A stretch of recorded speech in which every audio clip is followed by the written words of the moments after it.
جس انسان کی زبان پر ہمیشہ شکر رہتا ہے، اللہ پاک اس انسان کو کبھی مایوس نہیں کرتے۔ عقل تب تک چلتی ہے جب تک پکڑ نہیں ہوتی، اور میرے رب کی پکڑ بڑی سخت ہے۔ جو رات کے بعد صبح دیتا ہے، جو گرمی کے بعد ٹھنڈ دیتا ہے، بے شک وہی خدا پریشانی کے بعد خوشیاں بھی دے گا۔ کوشش کرو جس چیز کے لیے تم خود ترسے ہو، کوئی دوسرا آپ کی وجہ سے نہ ترسے، پھر چاہے وہ رشتے ہوں، خوشیاں ہوں یا سکون ہو۔ جب ہم کسی رشتے سے تھکنے لگ جاتے ہیں، تب ہمیں اس میں صرف خامیاں ہی نظر آنے لگتی ہیں۔ اللہ جب بہترین سے نوازتا ہے تو پہلے بدترین سے گزارتا ہے۔ درد کتنا بھی ہو، اللہ کے آگے رونے سے سکون میں بدل جاتا ہے۔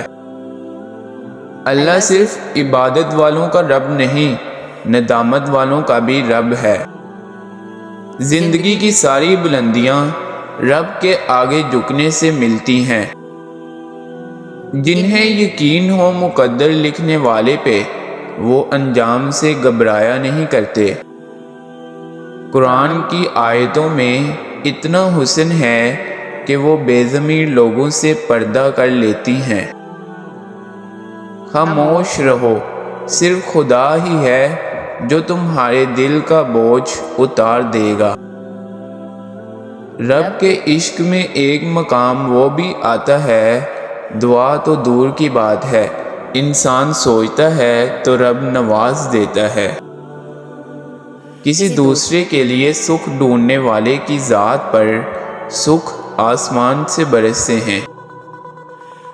اگر ہم یہ کہنے کے بجائے دیواروں کے بھی کان ہوتے ہیں، یہ کہنا شروع کر دیں فرشتوں کے ہاتھ میں بھی قلم ہے، تو ہمیں لوگوں سے زیادہ اللہ کا خوف ہو جائے گا۔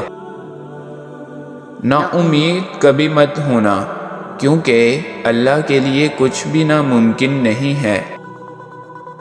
کبھی نا امید مت ہونا، اللہ اپنے بندوں کو مصیبتوں سے آزماتا ہے، اور بے شک ہر مشکل کے ساتھ اس کا حل بھی ہے۔ میرے اللہ نے یہ کہہ کر بڑی تسلی دی ہے کہ وہ لوگ تیرے قابل ہی نہ تھے جن کو تم سے دور کیا میں نے۔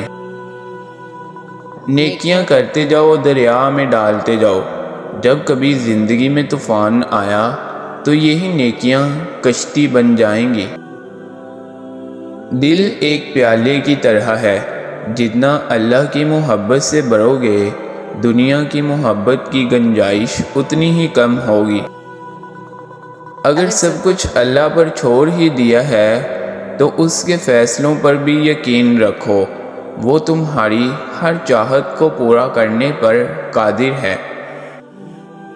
بھلے تمہاری نظر میں تم بے بس ہو، مگر حقیقت یہ ہے کہ اس نے ہر فیصلہ تمہارے ہاتھ میں تھما رکھا ہے کہ چاہو تو مجھ سے خفا رہ کر سب گوا دو، اور چاہو تو مجھ کو منا کر وہ بھی پا لو جو کوئی پا نہیں سکتا۔